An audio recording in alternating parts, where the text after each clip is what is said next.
तो एक होता है पुरातत्व, पुरातत्व स्रोत के आधार पर, और साहित्यिक स्रोत के आधार पर।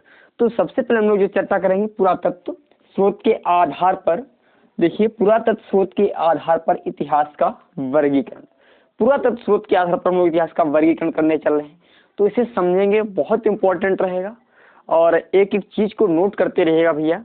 मैं प्रत्येक बार कह रहा हूँ, आप लोगों से नोट करते रहिएगा, आपको बहुत काम जो है आगे काम आने वाला है। ये विधिवत रूप से बिल्कुल जीरो से हम लोग समझ रहे हैं, एक एक चीज को क्लियर करेंगे।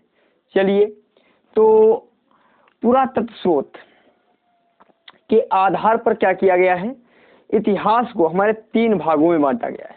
पुरातत्व स्रोत के मतलब जो चीजें मिली हैं उनके आधार पर, जो चीजें मिली हैं उनके आधार पर हमारे इतिहास को 3 भागों में बांटा गया है। पहला भाग है आपका, पहला भाग आपको दिखाई पड़ रहा होगा प्रागैतिहासिक काल। इसका पहले स्क्रीनशॉट ले लीजिए, क्योंकि बाद में जो है बहुत ज़्यादा इस पर समस्या, पेन चल जाएगा, ओवर राइटिंग हो जाएगी। इसका स्क्रीनशॉट ले लीजिए। हाँ, देखिए, पहला आता है प्रागैतिहासिक काल। तो अब हम लोगों को पुरातत्व स्रोत के आधार पर पढ़ना है प्रागैतिहासिक काल क्या होता है। तो प्रागैतिहासिक काल जैसे जो है ऐसे काल को कहा जाता है जिसमें लिखित साक्ष्य तो मिले हैं, कुछ ना कुछ साक्ष्य मिले हैं, परंतु उन्हें पढ़ा नहीं जा सका। साक्ष्य तो मिले परंतु उन्हें पढ़ा नहीं जा सका, ऐसे को हम कहते हैं प्रागैतिहासिक काल। यानी इस काल को हम प्रागैतिहासिक काल कहते हैं, या इसी काल को हम पाषाण काल भी कहते हैं। हम आपको बताएंगे पाषाण काल क्यों कहते हैं, ये भी चीजें हम आपको बताएंगे। ठीक है, इतना आप लिखेंगे, विधिवत रूप से ऐसे टेबल बनाइएगा, और प्रत्येक दिन कुछ ना कुछ विधिवत रूप से पढ़िए, क्योंकि इसके बाद मॉक टेस्ट भी आएगा और आपको बिल्कुल डरने की जरूरत नहीं है, इससे पूर्ण तैयारी करवाई जाएगी। हाँ, प्रागैतिहासिक काल को हम पाषाण काल भी कहते हैं, क्यों अभी बताएंगे आपको, जब तक रहिए साथ में। फिर देखिए, उसके बाद आता है आद्य ऐतिहासिक काल। इसको आद्य ऐतिहासिक काल क्यों कहा जाता है ये भी समझना है। यानी उसमें साक्ष्य मिले ही नहीं थे, परंतु इसमें साक्ष्य तो मिले हैं, लिखित साक्ष्य तो मिले परंतु पढ़े नहीं जा सके। मतलब ऐसे काल में, इस काल में ऐसे, मतलब आद्य ऐतिहासिक काल को ऐसा, मतलब ऐसा समय जिस समय के साक्ष्य तो मिले हैं, जिस समय के साक्ष्य तो मिले हैं परंतु उन्हें पढ़ा नहीं जा सका, तो कहलाता है आद्य ऐतिहासिक काल। यानी लिखित साक्ष्य मिले परंतु पढ़े नहीं जा सके, लिखित साक्ष्य मिले तो हैं परंतु पढ़े नहीं जा सके। ये तो हुआ आपका कौन सा। अच्छा हाँ, जैसे हड़प्पा सभ्यता के बारे में बहुत सी चीजें ऐसी मिली थी जो आज भी जिन्हें पढ़ा नहीं जा सका, आज भी जिन्हें नहीं पढ़ा जा सका है। मैं आपको बताऊंगा हड़प्पा सभ्यता में कौन कौन सी ऐसी चीजें मिली, कौन कौन सी जैसे स्मारक मिले, कौन कौन सी चिन्ह मिले जिन्हें आज तक नहीं पढ़ा जा सका, कौन कौन सी चीजें हैं, कौन कौन से साक्ष्य हैं। इसके बाद आता है ऐतिहासिक काल। फिर आता है आपका ऐतिहासिक काल। तो साक्ष्य मिले जिन्हें पढ़ा भी गया, साक्ष्य मिले हैं और जिन्हें पढ़ा भी गया, तो ऐसे काल को हम कहते हैं ऐतिहासिक काल। क्या कहते हैं? ऐतिहासिक काल। तो ये जो आपका काल आता है वैदिक सभ्यता के आगे, वैदिक सभ्यता भी मैं आपको पढ़ाऊंगा, वैदिक सभ्यता भी सब कुछ समझ में आएगा। वैदिक सभ्यता के आगे कुछ चीज आपको यहाँ पे समझनी पड़ेगी, लिखनी पड़ेगी, दिमाग में बसानी पड़ेंगी। वैदिक सभ्यता को मैं आपके विधिवत रूप से बताऊंगा, पहले इसे समझना जरूरी है, क्योंकि एक एक करके हम लोग समझेंगे तो आपको समझ में आएगा। ठीक है, ये चीजें आप लोगों को समझ में आ गई होंगी। अब हम बात करते हैं सबसे पहले प्रागैतिहासिक काल। यदि प्रागैतिहासिक काल की बात की जाए तो प्रागैतिहासिक काल के जनक जो पिता हैं, जिन्होंने खोज करना स्टार्ट की, प्रागैतिहासिक काल के बारे में थोड़ी बहुत जानकारी दी, उनके जनक हैं अलेक्जेंडर कनिंघम है। क्या नाम है उनका? Alexander Cunningham. ये आप लिखेंगे, नोट कीजिएगा। यानी उनके जो है प्रागैतिहासिक काल के पुरातत्व, भाई प्रागैतिहासिक पुरातत्व के जनक, भैया जो पुराने साक्ष्य मिले हैं उनके जनक, यानी सबसे पहले खोज की थी, सबसे पहले सटीक जानकारी दी थी, विधिवत रूप से जानकारी दी। देखिए आपको बताऊंगा बहुत सी जानकारियां दी गई, परंतु सटीक जानकारी देने वाले सबसे पहले यही व्यक्ति थे जिन्होंने सटीक जानकारी थोड़ी बहुत दी कि यहाँ ऐसी ऐसी सभ्यताएं रही होंगी। क्योंकि पहले ये चीज हो रही थी परंतु कुछ चीजें क्लियर नहीं थी, ये सभ्यता की चीज है, कोई अंश है, सभ्यता का कोई भाग है, पार्ट है, ये चीज नहीं क्लियर हो पाई थी, और इसे क्लियर किया था अलेक्जेंडर कनिंघम ने। तो अलेक्जेंडर कनिंघम को इसीलिए हम कहते हैं पुरातत्व विभाग के जनक कहते हैं, क्योंकि इन्होंने सबसे पहले क्या किया था, जो है पुरातत्व के बारे में कुछ ऐसे साक्ष्य लेकर आए थे, उनके बारे में उन्होंने जानकारी दी थी। ठीक है, आपको समझ में आ गया होगा। अब देखिएगा, बात आती है रॉबर्ट बुश, क्या देख, और ये पाषाण काल क्यों कहते हैं, अब आपको समझना है पाषाण काल क्यों कहते हैं। देखिए, सबसे इतना थोड़ा डिफरेंस है, कभी कभी कंफ्यूज मत होना। क्वेश्चन पूछेगा, क्वेश्चन क्या पूछेगा, पत्थर के औजारों की खोज के बारे में सबसे पहले जानकारी किसने दी, पत्थर की औजारों की खोज के बारे में जानकारी सबसे पहले किसने दी, तो आप लोगों को तब बताना है रॉबर्ट बुशफुट ने सबसे पहले जानकारी दी। रॉबर्ट बुशफुट पहले व्यक्ति थे जिन्होंने प्रागैतिहासिक काल के औजारों के बारे में जानकारी दी कि औजार पत्थर के थे। मतलब इन्होंने ये बताया, सबसे पहले जानकारी दी, कोई ऐसा औजार लाए थे, मैं आपको बताऊंगा खोजें की कैसे की। इन्होंने सबसे पहले औजार पाया, वो पत्थर का औजार मिला, तो इन्होंने कहा इसका मतलब पुराने समय में जो औजार थे वो पत्थर के हुआ करते थे। तो इन्होंने उसी को आधार मान करके इस जो प्रागैतिहासिक काल को कह दिया गया क्या, पाषाण काल। मतलब इस समय सब पत्थर के बारे में जानकारी अधिकतर मिलती थी, पत्थर के औजार थे, पत्थर की बहुत सी चीजें मिल रही थी, तो इन्होंने कह दिया ये पाषाण काल है। क्या कहा गया भैया, पाषाण काल कह दिया गया। तो उन्होंने कहा, क्या लिखा भैया, रॉबर्ट बुशफुट ने अपने पहले व्यक्ति थे जिन्होंने प्रागैतिहासिक काल के औजारों के बारे में जानकारी दी कि औजार पत्थर के थे, इसीलिए प्रागैतिहासिक काल को पाषाण काल भी कहा जाता है। क्या कहा जाता है भैया, पाषाण काल भी कहा जाता है। अब समझेंगे आगे, पाषाण काल को 3 भागों में बांटा गया। अब आपको समझना है यहाँ से एक एक चीज को, पाषाण काल को भी भैया क्या किया गया, 3 भागों में बांटा गया है। तो पहला है आपका पुरा पाषाण काल, पहला आपका है पुरा पाषाण काल, दूसरा है मध्य पाषाण काल, तीसरा है भैया नव पाषाण काल। अब इनके समय की बात कर लें, यदि भैया समय देखा जाए, आपका पूरा पाषाण काल, एक क्वेश्चन यहाँ से और फ्रेम होगा, पूरा पाषाण काल सबसे एक क्वेश्चन फ्रेम होगा, किस काल में सबसे ज्यादा, क्वेश्चन क्या फ्रेम होगा, किस काल में सबसे ज्यादा मानव ने अपना समय व्यतीत किया, किस काल में, किस सभ्यता में या किस काल में मानव ने सबसे ज्यादा अपना समय व्यतीत किया, तो आपको मिलेगा पूरा पाषाण काल। क्या है, पूरा पाषाण काल। यदि पूरा पाषाण काल की बात करें तो पूरा पाषाण काल में व्यक्ति 25 लाख बीसी, भैया बीसी समझना, बीसी यानी ईस्वी कब लिखते हैं, ईस्वी जो है 2000, यानी ये ईसा मसीह के जन्म से, ईसा मसीह के जन्म से 25 लाख वर्ष पूर्व, ईसा मसीह के जन्म के 25 लाख वर्ष पूर्व से और 10,000 ईसा पूर्व तक, यानी 25 लाख ईसा पूर्व से, यानी बीसी से और 10,000 बीसी तक का समय कहलाता है पूरा पाषाण काल। इसी समय में सबसे ज्यादा ये समय अंतराल था जिसमें जो है व्यक्ति रहा, 25 साल तक इंसान ने कुछ नहीं जाना, ये चीजें नहीं समझ पाया क्या चीजें होती हैं, किसका प्रयोग कैसे करना, लगभग में इतने वर्ष तक 25 लाख वर्षों तक इंसान ऐसे रहा। ठीक है, अब देखिएगा बात आगे आती है, आपका मध्य पाषाण काल 10,000 वर्ष से 10,000 बीसी से 4,000 बीसी तक, मतलब ये लगभग में 6,000 बीसी तक, 6,000 वर्षों तक रहा। कौन सा, मध्य पाषाण काल। कौन सा काल, मध्य पाषाण काल। 25 लाख से 10,000 बीसी तक आपका कौन सा, पूरा पाषाण काल। और फिर आता है 10,000 बीसी से 4,000 बीसी तक आपका मध्य पाषाण काल। फिर बात आती है आगे नव पाषाण काल की। ये नव पाषाण काल की हम लोग बात करें तो नव पाषाण काल आपका 10,000 बीसी से 1,000 बीसी तक है।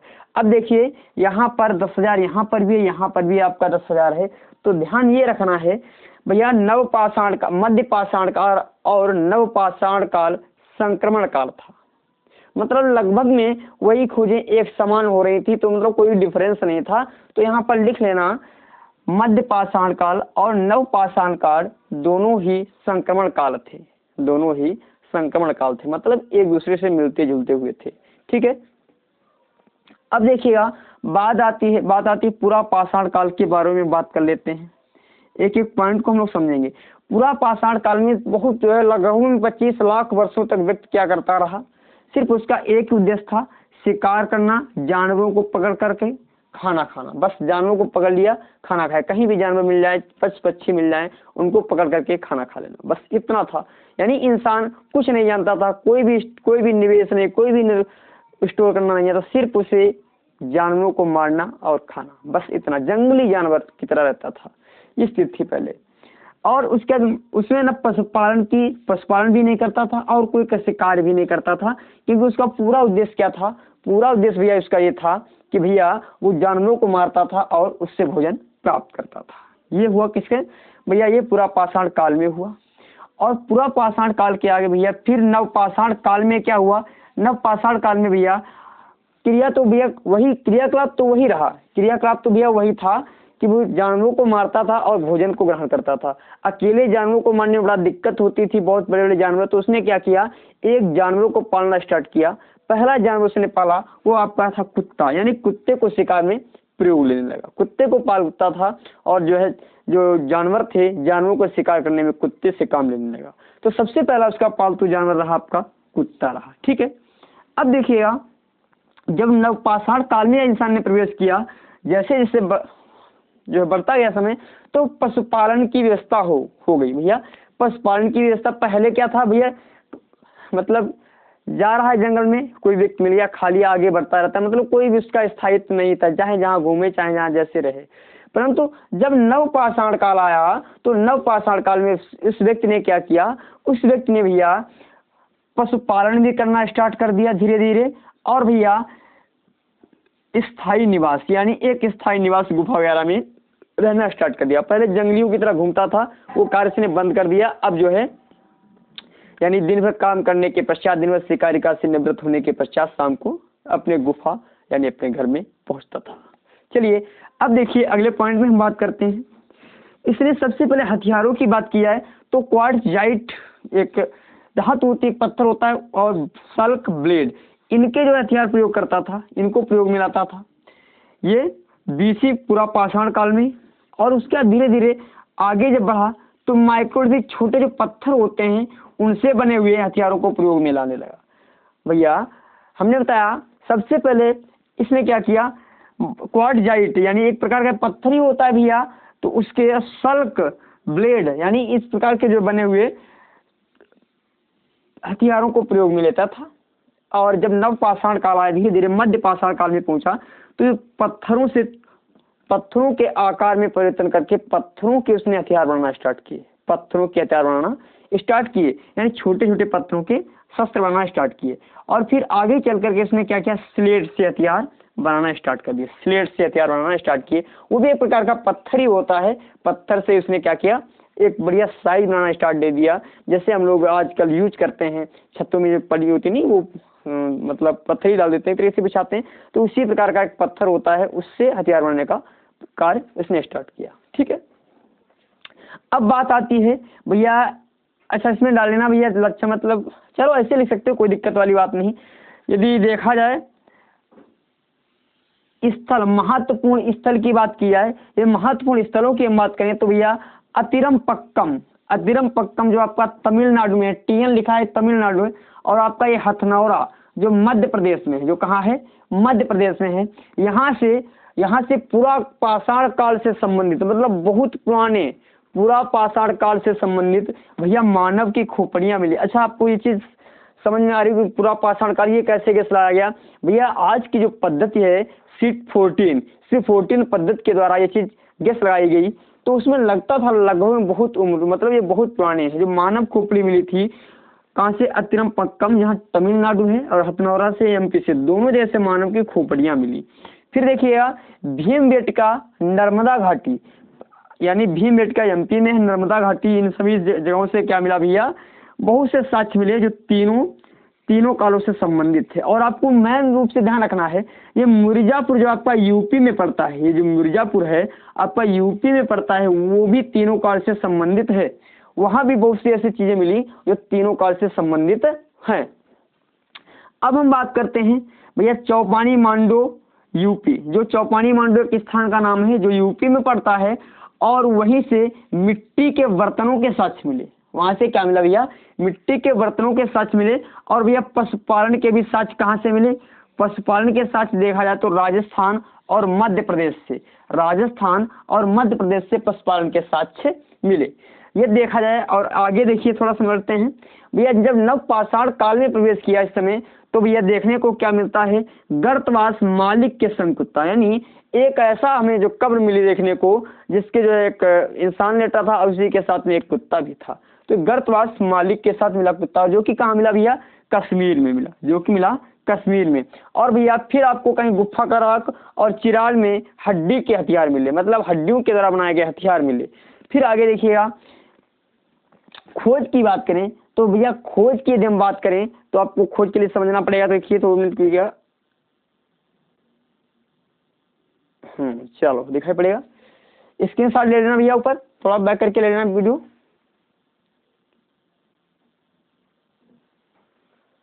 देखिएगा भाई, सबसे पहले इसने आग की खोज की। इंसान ने क्या किया? आग की खोज पूरा पाषाण काल में ही हो गई थी।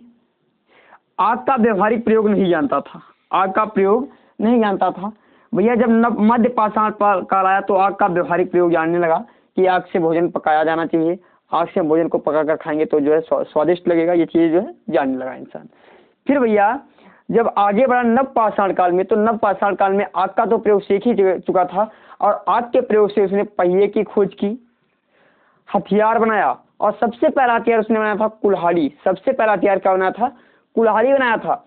आएगा क्वेश्चन में, सबसे पहला हथियार कौन सा है? सबसे पुराना हथियार है कुल्हाड़ी आपका। अब देखिएगा, और सबसे पहली धातु जो खोज हुई थी वो भी तांबा थी। सबसे पहली धातु जो तांबा थी, और जो कहाँ से आई थी? इमाम गांव, एक इमाम गांव था जो तांबा की जो है तांबा की खोज के लिए बहुत विख्यात था। और भैया जो उस इमाम गांव की संस्कृत थी, इमाम गांव की जो संस्कृत थी भैया जारवे संस्कृत से संबंधित था। इमाम गांव कहाँ से संबंधित था? जारवे संस्कृत से संबंध रखता था। अच्छा, एक नोट पॉइंट में लिखेंगे, भारत का लिख लीजिए, भारत का सबसे प्राचीनतम, भारत का सबसे प्राचीनतम नगर, मतलब सभ्यता की बात कर रहे हैं, भारत का सबसे प्राचीनतम नगर मोहनजोदड़ो है। मोहनजोदड़ो है, जिसका यदि हम सिंधी भाषा में अर्थ निकालें तो मोहनजोदड़ो का सिंधी भाषा में अर्थ निकलता है मृतकों का टीला, मृतकों का टीला। चलिए आज का सेशन हम यहीं तक रखते हैं, कल विधिवत रूप से इनके बारे में जानकारी करके आइएगा मैं, और जो आपको समझ में ना आए उसके लिए आप जो फ्री हैं, आप चाहे जब हमारे 911820 पर कॉल करके हमसे कांटेक्ट कर लें। और यदि आपको हैंड रिटन नोट्स चाहिए, यदि आपको हैंड रिटन नोट्स चाहिए तो आप इस पे व्हाट्सएप करेंगे, सिर्फ ये लिखेंगे नोट्स, आई वांट नोट्स, तो आपको नोट्स मिल जाएगा। हाँ ध्यान रहे अपना सब्जेक्ट जरूर लिखिएगा, ठीक है। थैंक फॉर वॉचिंग, फिर मिलते हैं। और एक कार्य आप लोगों का, वो अपना कार्य करना मत भूलिएगा, शेयर कीजिएगा अपने दोस्तों से और विधिवत रूप से जानकारी दीजिएगा। इस पर चैनल पर रीजनिंग, जियोग्राफी और हिस्ट्री की पढ़ाई विधिवत रूप से कराई जाएगी। नमस्कार।